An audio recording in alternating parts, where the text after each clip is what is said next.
Bapa kami yang ada di dalam kerajaan surga, mulialah nama-Mu. Kami bersyukur malam hari ini kami sekali lagi boleh dapat berdoa, berkumpul bersama, beribadah kepada Tuhan. Dan setelah doa-doa kami naikkan Tuhan, kami juga rindu boleh mendengarkan suara Tuhan untuk mengerti apa yang Tuhan ingin kami ketahui, kami lakukan di tengah dunia yang berat dan gelap ini. Tuhan, berfirman-Lah supaya malam hari ini sekali lagi kami disegarkan oleh firman-Mu, diterangi oleh Roh Kudus-Mu untuk boleh memahami firman Tuhan dan melakukannya. Roh Kudus, berkatilah hati dan pikiran kami, supaya di dalam segala kelelahan sehari ini, di waktu yang berharga ini, Engkau memberikan pada kami pikiran yang terang, mata hati yang terbuka, telinga rohani yang boleh mendengar firman Tuhan, dan diberkati melalui firman-Mu. Lawatlah kami semua Tuhan, baik yang ada di ruang ibadah ini maupun juga mereka yang berhalangan untuk hadir namun mengikuti lewat Zoom. Tuhan juga lawatlah mereka di dalam segala hal. Di dalam nama Tuhan Yesus kami berdoa. Amin. Silakan duduk Bapak Ibu sekalian. Shalom. Ya, selamat malam. Hari ini tema kita tentang doa, tapi tema kita adalah bicara tentang doa Tuhan Yesus. Temanya adalah aku berdoa untuk mereka. Saudara, mari kita baca bersama firman Tuhan dari Yohanes 17 ayat 9, 10 dan 11. Ya. Karena hanya 3 ayat, mari kita baca bersama-sama.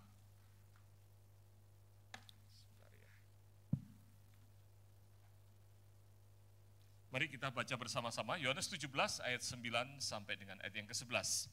1, 2, 3. Aku berdoa untuk mereka, bukan untuk dunia aku berdoa, tetapi untuk mereka yang telah Engkau berikan kepadaku, sebab mereka adalah milik-Mu, dan segala milik-Ku adalah milik-Mu, dan milik-Mu adalah milik-Ku. Dan aku telah dipermuliakan di dalam mereka, dan aku tidak ada lagi di dalam dunia, tetapi mereka masih ada di dalam dunia, dan aku datang kepadamu. Ya Bapa yang kudus, peliharalah mereka dalam nama-Mu, yaitu nama-Mu yang telah Engkau berikan kepadaku, supaya mereka menjadi satu sama seperti kita. Amin. Setelah di dalam doa Tuhan Yesus ini, sebagiannya sudah kita renungkan di kebaktian umum, tapi malam hari ini kita menyoroti kata yang ada di dalam ayat yang ke-9. Aku berdoa untuk mereka. Mereka ini siapa? Mereka ini di dalam konteks hari itu bicara tentang murid Tuhan Yesus yang ada di saat itu. Lalu kalau kita extend ke ayat 19, di ayat 19 dikatakan, dan bukan kepada mereka ini saja, tapi kepada setiap orang yang percaya kepadaku melalui pemberitaan mereka.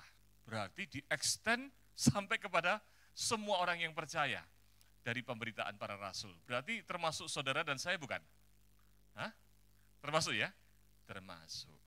Nah, pertanyaan saya sekarang malam hari ini ketika kita merenungkan bagian ini, saudara, apa sih yang Anda rasakan atau pikirkan ketika mengetahui bahwa, hey, ternyata Tuhan Yesus berdoa buat saya, buat kita. Rasanya gimana? Kita mulai dari Pak Ferdi deh. Pak Ferdi, kalau dikatakan, Musa Petrus berdoa buat Pak Ferdi, nah, kemarin waktu Fidel sakit gitu ya, rasanya gimana? Terharu. Itu baru Musa Petrus, gitu ya. Kalau misalnya Ho Musa, wah lebih senior lagi, Pendeta William Ho, begitu ya, yang mendoakan sampai datang gitu. Bagaimana rasanya? Lebih terharu lagi. Kalau Tuhan Yesus yang mendoakan, Fidel, gimana? Ini baru pendapat satu orang, ya. Kalau saudara, kira-kira gimana? Kalau dikatakan bahwa Tuhan Yesus mendoakan Pak Rus, ya, mendoakan Bu Sina, gitu ya.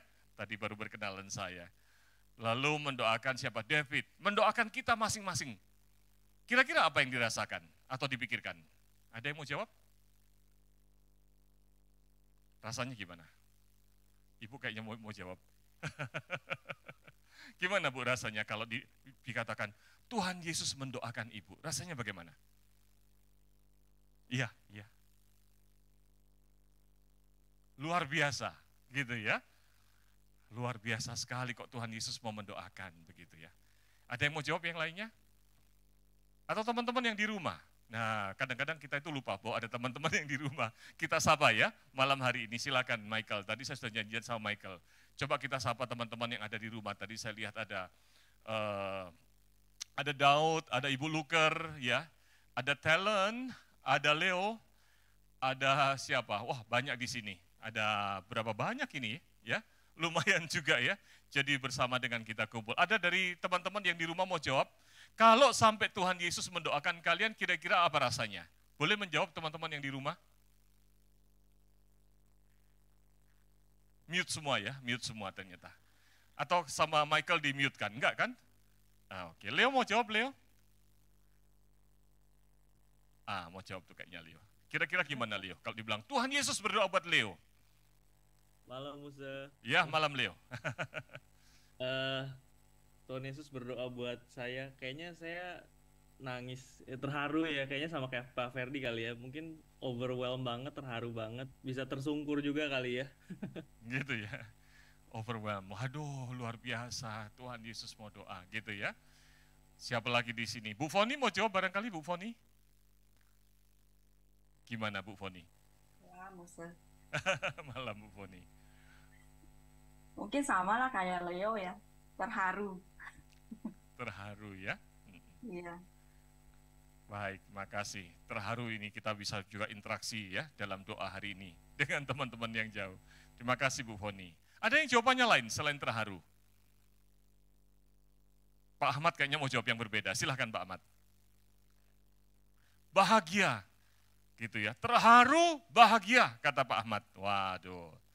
Nah, kembali ke PowerPoint lagi, Michael. Ya, saudara, kita membayangkan luar biasa ya Tuhan Yesus mau mendoakan buat saya atau berdoa buat saya. Tapi saya malam hari ini mengajak saudara berpikir kritis seperti anak muda. Anak muda atau anak kecil itu pikirannya kritis. Waktu dikatakan bahwa Tuhan Yesus berdoa, pernah nggak saudara berpikir begini? Hei, kalau Tuhan Yesus itu Tuhan, mengapa dia berdoa? Pernah nggak berpikir begitu? Tadi kita terpesona ya didoakan sama Tuhan Yesus. Tapi pertanyaannya sekarang kita balik nih. Tuhan Yesus itu kan Tuhan, betul nggak? Kalau Tuhan Yesus dikatakan berdoa, dia berdoa kepada siapa? Bukankah Tuhan Yesus adalah yang harusnya menjawab doa? Kita berdoa kepada Tuhan Yesus, itu baru benar, betul nggak? Lah kok Tuhan Yesus berdoa? Saudara, pertanyaan seperti ini sebetulnya bukan pertanyaannya iseng-isengnya saya. Kalau lihat di YouTube, itu kekristenan lagi bukan lagi, ada banyak orang yang tidak mengerti lalu mempertanyakan, Tuhan Yesus bukan Tuhan, buktinya apa? Tuhan Yesus masih berdoa, berarti dia ada berdoa kepada Tuhan. Kalau dia berdoa kepada Tuhan, dia bukan Tuhan. Nah, saudara, dari terharu sekarang kita jadi ikut-ikutan kritis, betul nggak ya? Loh, ini gimana ya ceritanya? Saudara, untuk memahami itu, maka kita harus memahami apa itu doa. Saya suka dari satu buku Systematic Theology, Wayne Grudem, dia berkata begini, bahwa prayer is a personal communication with God. Doa itu adalah percakapan intim yang personal dengan Tuhan. Seringkali kita itu berpikir bahwa doa itu isinya apa? Permintaan. Ya, doa itu permintaan. Kalau doa permintaan, maka memang jadi aneh. Tuhan Yesus lalu minta. Bukankah Tuhan Yesus yang harus menjawab dan memenuhi, betul nggak? Nah, kepada siapa Tuhan Yesus itu berdoa? Ketika dikatakan prayer is a personal communication with God, suatu komunikasi, percakapan yang intim, yang personal dengan Tuhan. Oke, itu kita dengan Tuhan. Kalau Tuhan Yesus ketika dikatakan berdoa dalam arti bercakap-cakap secara personal, intim, berdoanya kepada siapa? Kepada Allah Bapa, Allah Roh Kudus, Allah Tritunggal, bercakap-cakap secara intim satu dengan lain. Itu yang kita kenal sebagai prayer sebetulnya, berdoa itu. Saudara, ada catatan menarik dari Mike Leake, dia berkata begini.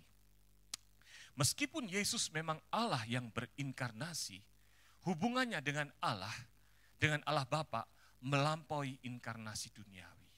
Artinya gini, ketika anak Allah menjadi manusia, dia tetap ada di dalam hubungan sebagai anak Allah yang dekat dengan Allah Bapa.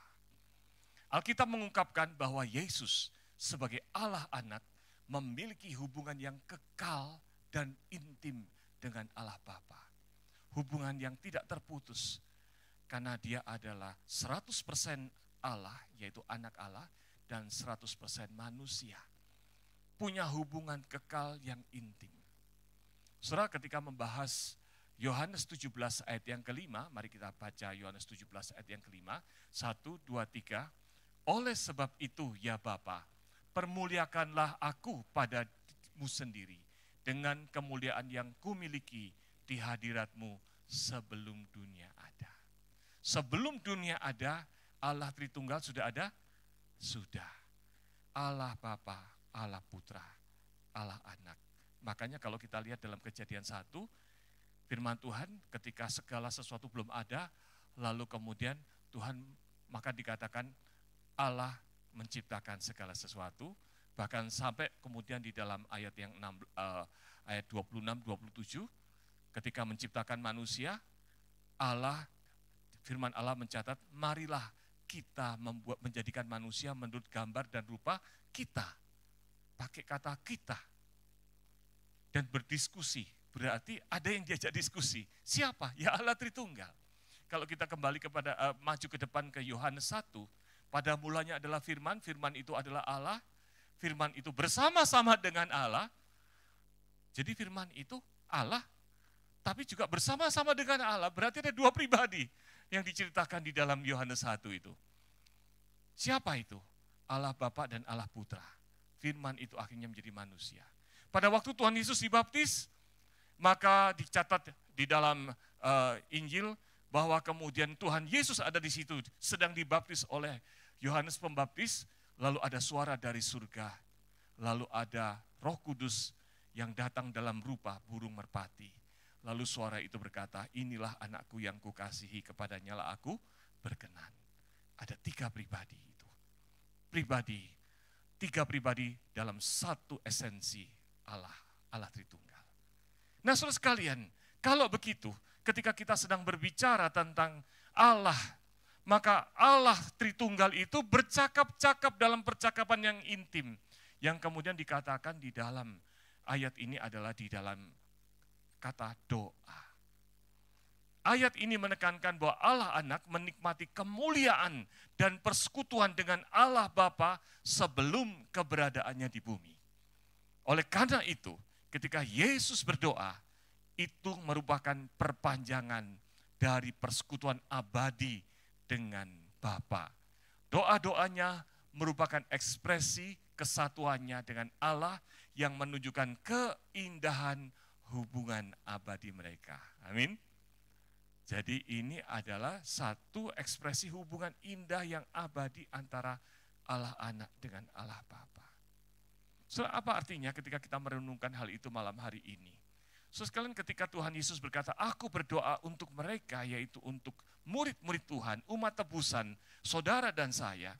Ini ada di dalam konteks hubungan yang intim, yang indah, yang akrab antara Allah Anak dengan Allah Bapa.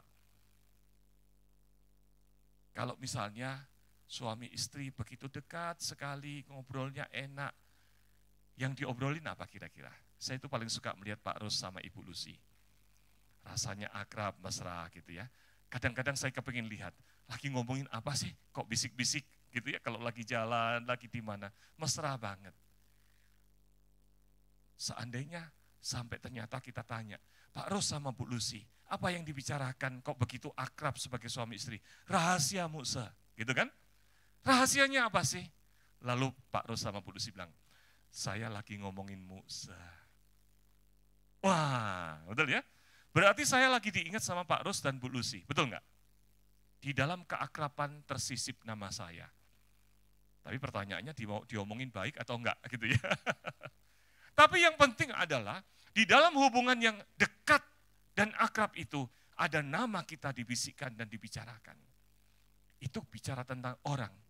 Apalagi kalau Pak Ros mengatakan, enggak Musa, saya sama Bu Lucy mendoakan Musa. Rasanya senang enggak? Kalau Bapak Ibu dikatakan, oh sedang didoakan oleh Pak Ros sama Bu Lucy. Namanya dibawa di dalam percakapannya yang hanya berdoa, yang berdua, yang mesra itu.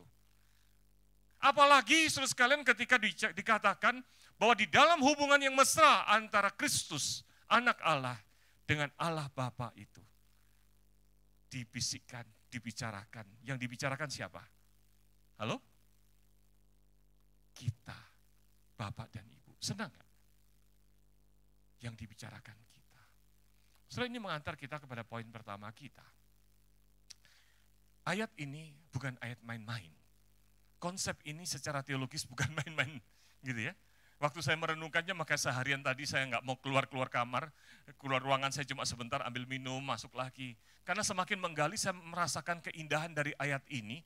Ayat ini berkata, hey Tuhan Yesus mengingat, peduli dan membicarakan diri kita di dalam percakapan intimnya dengan Allah Bapa. Amin. Dan ini menimbulkan rasa yang lebih indah daripada yang pertama tadi. Betul gak? Didoakan sama Tuhan Yesus, terharu, overwhelming, bahagia kata Pak Ahmad. Tapi kalau masuk kepada pemahaman ini lebih indah lagi gak? Di dalam percakapan yang intim antara Allah Putra dan Allah Bapa. Yang dibicarakan apa sih Tuhan Yesus bicara ngobrol sama Allah Bapa? Ada namaku disebut, diingat. Karena dia peduli kepada saudara dan saya. Amin. Saudara, itu adalah hal yang indah. Apakah Anda merasa tidak ada orang yang peduli dalam hidup Anda? Mungkin ada di sini yang hidup jauh dari keluarga, merantau di Jakarta. Atau saudara-saudara yang ada keluarga di sini, tapi kesepian. Bisa begitu ya, di tengah keramaian kesepian. Nggak ada yang tahuin gua nih, nggak ada yang peduli sama saya nih. Gitu ya. Tapi saya ingin mengingatkan, kalaupun seluruh dunia ini tidak ada yang peduli saudara, ada yang peduli kita enggak? Halo? Ada. Di dalam percakapan yang intim antara Allah Anak dan Allah Bapa, ada nama saudara, dibicarakan, diingat, Tuhan itu peduli. Jangan pernah merasa hidupmu ditelantarkan. Ada yang peduli dan mengasihi saudara. Saudara sekalian, pertanyaan berikutnya. Hei, kira-kira apa ya yang Tuhan Yesus bicarakan dengan Allah Bapa tentang saya? Karena itu hal yang penting, betul nggak? Tadi pertanyaan waktu saya kasih contoh antara percakapan Pak Ros dengan Ibu Lucy. Ada namanya Musa Petrus disebut, atau ada namanya Pak Ferdi disebut sama Pak Ros gitu ya. Senang sih, tapi kita juga curiga, ngomongin apa, betul nggak? Misalnya saya akrab sama Pak Ferdi, lalu saya ngobrol berdua, akrab kemana-mana teman akrab saya, lalu kemudian namanya Bapak Ibu ada di dalam saya sebut-sebut waktu saya ngobrol sama Pak Ferdi. Senang nggak? Belum tentu, betul nggak? Ini ngomong baik-baik apa dirasani? Betul nggak? Lagi dibicarakan yang jelek. Kalau Tuhan kira-kira apa ya yang Tuhan bicarakan tentang nama kita ketika disebut? Saudara, ini penting sekali. Nah, perhatikan di dalam ayat yang ke-11. Dan aku tidak ada lagi di dalam dunia, tetapi mereka masih ada di dalam dunia. Dan ingat khotbah yang lalu dalam kebaktian umum, dunia di dalam konteks Yohanes 17 ini termasuk Yohanes 15 digambarkan dunia itu dunia yang jahat. Dunia yang membenci anak-anak Tuhan. Kita masih di tengah dunia. Itu yang jadi concern Tuhan Yesus. Dan aku datang kepadamu, ya Bapa, yang kudus, peliharalah mereka dalam namaku. Yang dibicarakan oleh Tuhan Yesus tentang contoh David, gitu ya. Di sini ada contoh David. Yang dibicarakan antara Tuhan Yesus dengan Allah Bapa tentang Yeremi, tentang Pak Sinsin, ya, tentang Lause Joyce, Tentang siapa kita di sini? Yang dibicarakan adalah tentang Tuhan peliharalah Pak Sinsin. Tuhan peliharalah hambamu Lause David. Ya. Tuhan peliharalah Ibu Budi. Ya. Tuhan peliharalah Pak Ferdi. Peliharalah tadi yang kita doakan ada Pak Ong, Pak Yos. Siapapun itu yang dibicarakan oleh Tuhan Yesus kepada Allah Bapa, yaitu pemeliharaan. Atau dalam bahasa kerennya providensia. Providensia Tuhan. Karena hidup di dunia tidak mudah. Yang jadi concern adalah mereka masih di dalam dunia Allah Bapa. Itu yang dikatakan oleh Allah Anak. Tuhan Yesus seperti sedang menangis berkata, Allah Bapa, selama ini aku bersama-sama dengan mereka, sebentar lagi aku tinggal. Gimana ya mereka menghadapi dunia yang jahat itu?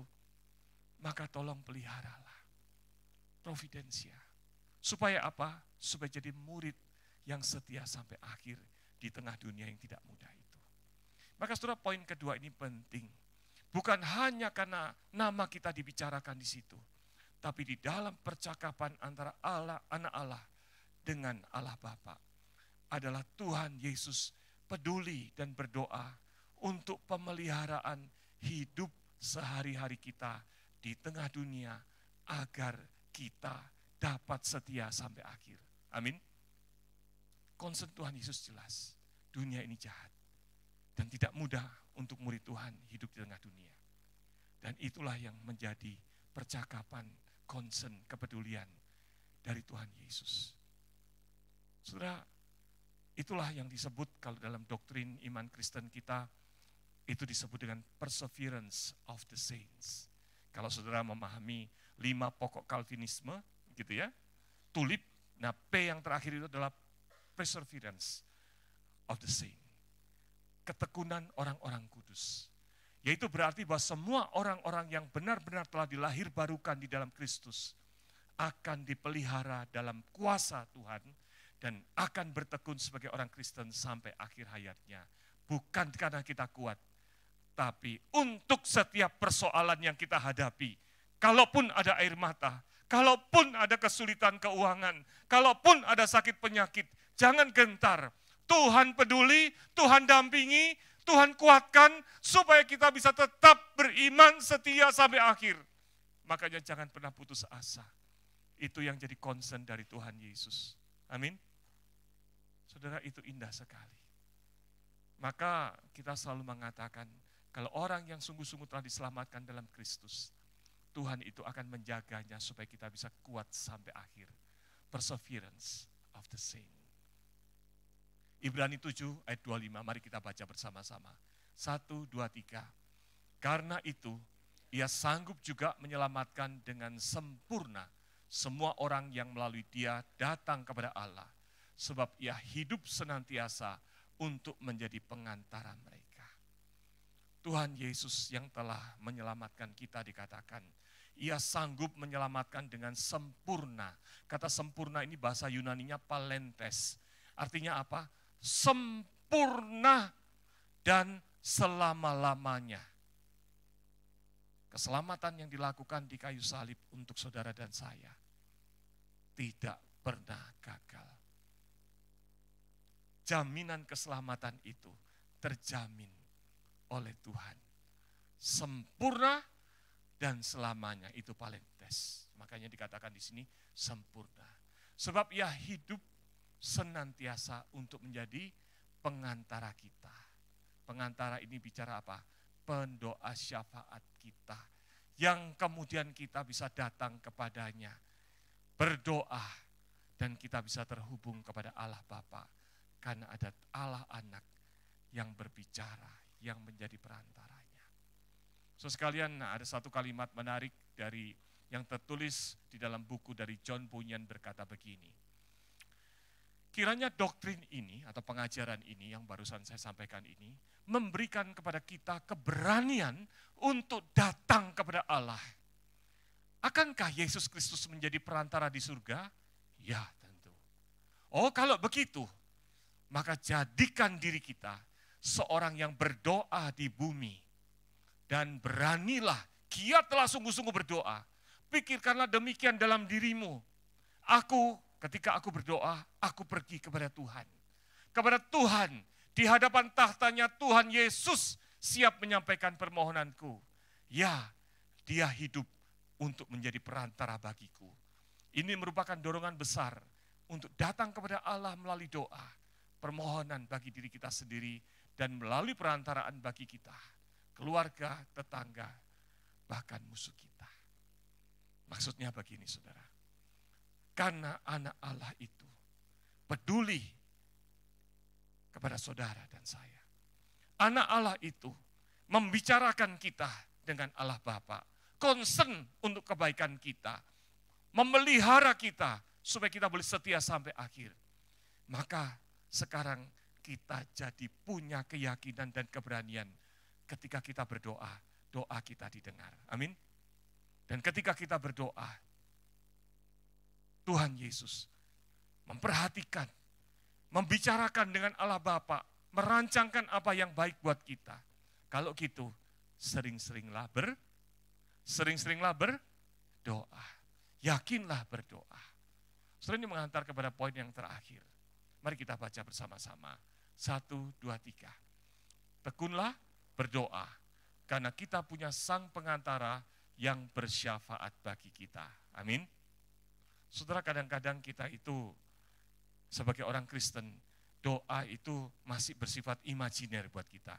Ini antara ngomong sendiri atau ngomong sama Tuhan, kita kadang susah bedain, betul nggak? Saudara, bedanya apa antara saudara ngomong sendiri sama berdoa? Ketika saudara naik mobil, ingat utang banyak. Aduh Tuhan, kapan utang-utang terbayar, betul nggak? Saudara lihat YouTube pemandangan indah di Swiss, saudara sambil makan kacang, sambil bilang, Tuhan cakep banget ya gunung-gunung di Swiss, kapan saya ke sana? Itu saudara sedang berdoa atau sedang ngelamun? Sedang berdoa atau bicara sendiri, betul ya? Jadi kita kadang-kadang susah membedakan ini ngomong sendiri atau ngomong sama Tuhan, betul nggak? Tapi saudara, ketika kita sekarang tahu bahwa ada Tuhan Yesus yang peduli pada saudara, maka kita tahu ketika kita berdoa, kita sedang berdoa kepada Allah yang nyata, Allah yang hidup, yang menjadi perantara kita. Amin. Saya waktu kecil, sejak kecil diajar mami, bahwa Allah itu adalah Allah yang hidup. Mami papi saya adalah pendoa yang luar biasa. Kalau saya bangun pagi, mau kadang-kadang bahasa Perancisnya itu ngelilir. Ngelilir itu apa? Apa namanya bahasa Indonesianya itu apa sih? Ngelilir itu apa? Ya terbangunlah tiba-tiba di pagi hari karena mau ke toilet begitu. Pagi-pagi jam 3 pagi saya bangun, lewat kamarnya mami, yang saya dengar 2 orang, mami papi lagi menangis. Saya kira aduh mami papiku berantem. Mami papi dari gereja yang Pentakosta.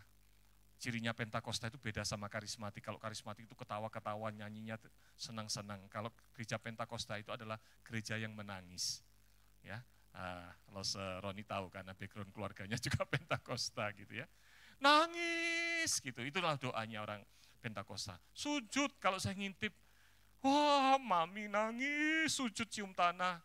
Papi juga gitu, air mata di mana-mana, doakan nama anak satu-satu didoakan dan sebagainya. Dari jam 3 pagi sampai jam 5 pagi, doa 2 jam. Saya lewat, ngapain sih mami? Itu waktu saya masih kecil. Tapi dari situ akhirnya mami ajarkan, ada Tuhan. Dulu nama saya dipanggil Endut karena saya itu gendut. Jadi sebagai anak kecil ya, sekarang ya kalau dibilang Endut orang bingung, gendut kok kayak gini gitu ya. Dibilang, Dut, ada Tuhan yang baik, Tuhan Yesus. Kalau kamu ada apa-apa, datang ke Tuhan Yesus.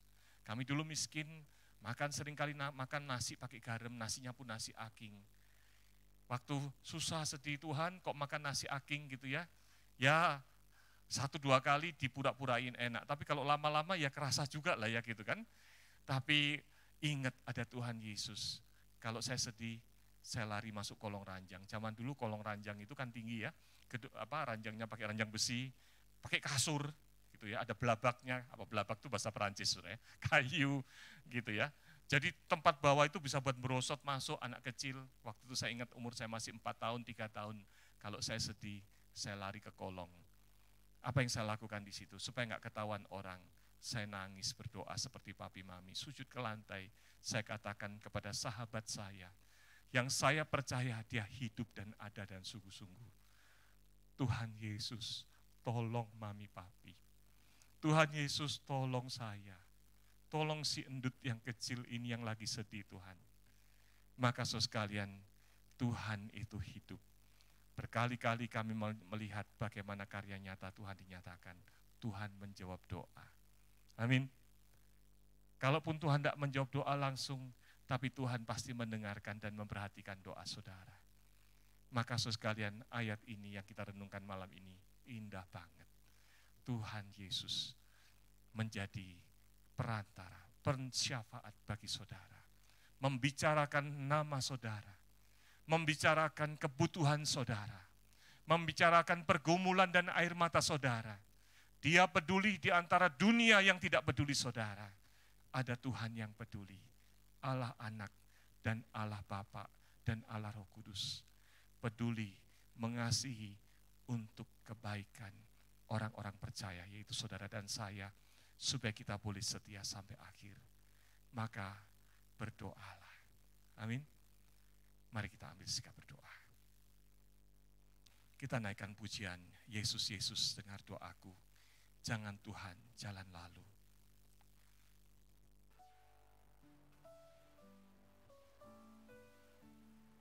Mari kita bangkit berdiri, kita naikkan pujian Yesus dengar doaku. Haleluya, katakan Yesus, Yesus. Yesus, Yesus, dengar doaku. Janganlah Tuhan lalui, berilah berkat-Mu. Dalam sikap teduh, ingat dan sadari, anak Allah yang hidup, mengasihi, peduli akan hidup kita di tengah dunia ini. Memang dunia ini dunia yang tidak mudah, dunia yang berat, bahkan yang jahat, yang tidak mudah dilalui bagi anak-anak Tuhan. Bahkan iblis berupaya untuk menjatuhkan kita dengan godaan maupun juga dengan penderitaan. Tapi ingat, Tuhan Yesus sudah tahu tentang hal itu. Dan Tuhan Yesus memikirkan kebaikan saudara. Tuhan Yesus membicarakan kebaikan saudara, apa yang baik untuk Anda. Membicarakan nama Anda, nama kita satu-satu. Dibicarakan di dalam percakapan yang intim dengan Allah Bapa. Mari kita naikkan lagu ini sekali lagi sambil mengambil sikap bersujud berdoa kepada Tuhan.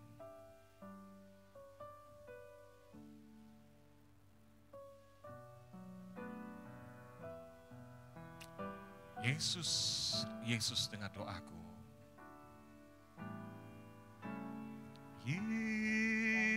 Yesus, Yesus, dengar doaku. Ya Tuhan, Engkau pasti mendengar. Janganlah Tuhan lalui,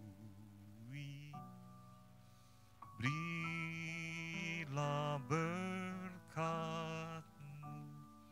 Silakan di 5 menit ini saudara dapat mengambil waktu doa pribadi saudara kepada Allah Anak, yaitu Tuhan Yesus Kristus, yang peduli, yang mendengar saudara, yang menjadi perantara doa kita. Mari dengan penuh keberanian, kesungguhan,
Tolonglah anak-anak-Mu di dalam segala pergumulannya. Engkau yang tahu Tuhan, segala kesulitan, air mata yang sedang digumulkan di dalam hidup anak-anak-Mu dimanapun mereka, baik yang ada di tempat ini maupun di rumah. Hamba-Mu berdoa Tuhan, seturut kasih-Mu nyatakanlah pertolongan-Mu, topangan-Mu bagi anak-anak-Mu yang sedang bergumul karena kesulitan keuangan. Tuhan cukupkanlah, supaya dalam keseharian dan hidup dicukupi oleh Tuhan, bahkan boleh menjadi saluran berkat bagi orang-orang yang membutuhkan. Yang sedang mengalami pergumulan di dalam keluarga, Tuhan lawatlah supaya keluarga boleh ada dalam damai. Kalau ada friksi, Tuhan perdamaikan, supaya mereka boleh jadi satu keluarga yang bersatu dalam Tuhan, tidak mudah digoyahkan oleh iblis. Tuhan, di antara anak-anak-Mu ada yang sedang bergumul untuk studi mereka, Tuhan berkati, supaya mereka yang sedang ujian dapat berhasil dalam studinya, yang sedang kuliah atau sekolah dapat tercukupi kebutuhan biaya sekolahnya. Tuhan berkati juga anak-anak-Mu di dalam segala pergumulannya tentang keluarga. Kami bersehati berdoa bersama dengan Ibu Sinawati yang hari ini menitipkan doanya untuk kami doakan bersama di tempat ini. Kami berdoa Tuhan bersehati untuk kerinduan Ibu Sinawati, berdoa bagi suaminya yaitu Pak Chow Eng Han, supaya boleh hatinya dilembutkan oleh Tuhan dan menerima Tuhan Yesus sebagai juru selamat pribadinya, memperoleh keselamatan yang dari Tuhan. Oh Tuhan, kami berdoa di tempat ini, dari tempat yang jauh, tapi kami yakin Tuhan dekat dengan Pak Eng Han. Tuhan lembutkan hatinya, bukakan mata rohaninya, Allah Roh Kudus boleh menyapa dengan Injil, sehingga Pak Eng Han boleh menerima Tuhan sebagai juru selamat pribadi. Dan berkati supaya Engkau pakai Bu Sinawati supaya menjadi saluran kasih berkat Tuhan, membawa Injil Tuhan di tengah keluarga. Kami serahkan anak-anak-Mu yang sedang bergumul hari ini, ada beberapa titipan pokok doa yang tidak untuk didoakan bersama dalam ruangan ini, tapi kami percaya Tuhan di dalam doa-doa dan pergumulan yang sedang kami naikkan, Engkau ya Tuhan Allah yang peduli dan mendengarkan. Terima kasih ya Tuhan, dengarkanlah doa kami di dalam nama Tuhan Yesus kami berdoa dan percaya. Amin. Allah kuasa melakukan segala perkara. Mari kita bangkit berdiri. Kita naikkan lagu ini dengan penuh percaya bahwa Allah kuasa melakukan segala perkara.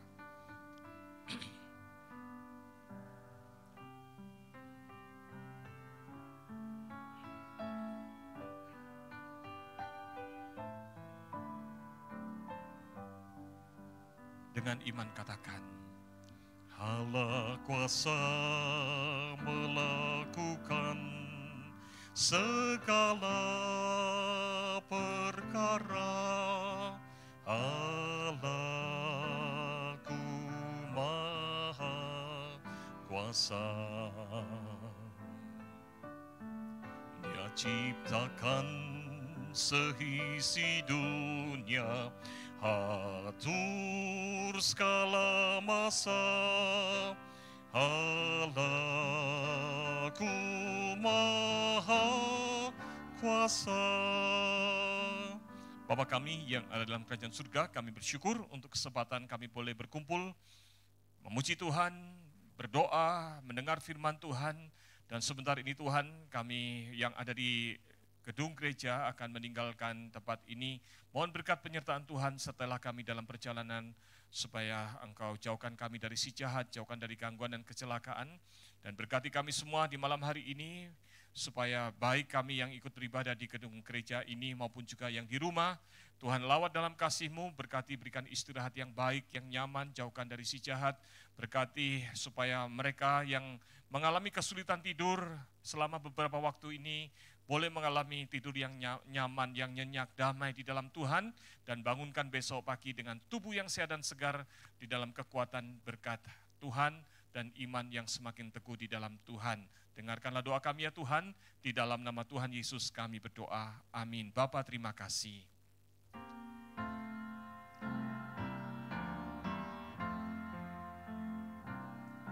Bapa terima kasih.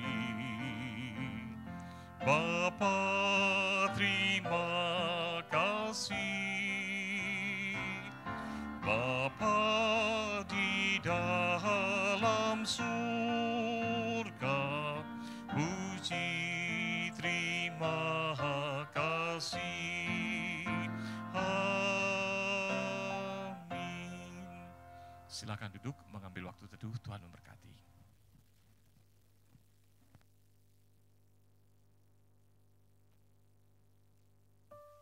Pada teman-teman yang di rumah, selamat malam, Tuhan berkati.